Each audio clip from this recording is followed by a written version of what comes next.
Most people would see this and say, what is this? Turn kitchen sieve. Throw it away, Jerry. Yes, that is what many people would do.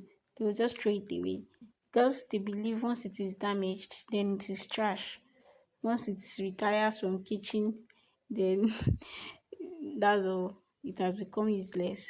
But in urban agriculture, we don't believe in early retirement. We believe nothing is trash. So we looked at it and said, my friend, you are not done. No. You are just changing department from kitchen department to agricultural department. How does that sound? Funny, right? Well, funny but true. See how mommy is weaving it. She instead of dumping it, she sat down like professional surgeon and started weaving the torn part carefully. She reinforced it properly. Not patchwork, oh, she intentionally reinforced it. And then she carried one old sack and started to tear it. Yeah, I know you're wondering what she's going to use that for again too. Well, after tearing the sack, she placed it inside the sieve. We all know that sieve has holes, and if you pour sand directly inside, what will happen? You know that it won't be able to retain it, right? By the time you add the soil to the seed directly and you add water, half of your soil has they will travel away. So your sand will just be doing evacuation exercise. But by placing the sack material inside, we created a lining.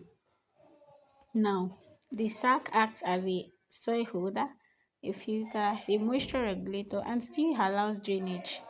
Because in agriculture, you don't block drainage completely, you control it.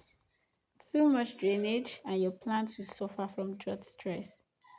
No drainage and your roots begin to swim. And remember, roots are not fish. So that sack lining helped us to balance it. Urban agriculture is not about doing magic, it's about understanding plant needs. So yes, as you can see, we already added the soil and now she's adding water. And just like that, a useless kitchen sieve became a planting medium.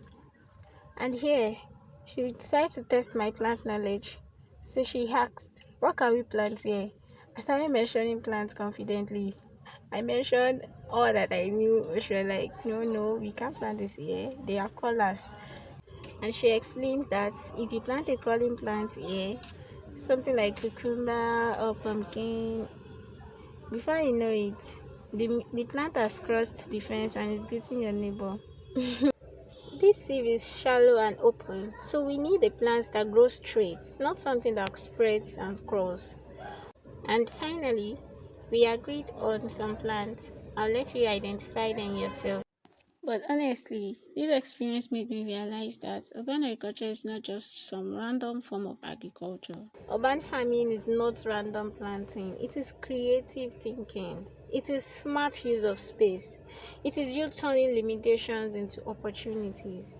It is not magic, it is strategy. It is brain work because plants are drama queens too. Too much water, they complain and then their leaves turn yellow.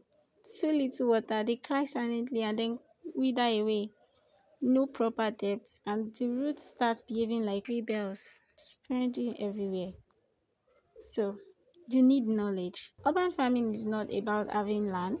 It's not about it is not about having a large piece of land. It is about understanding systems.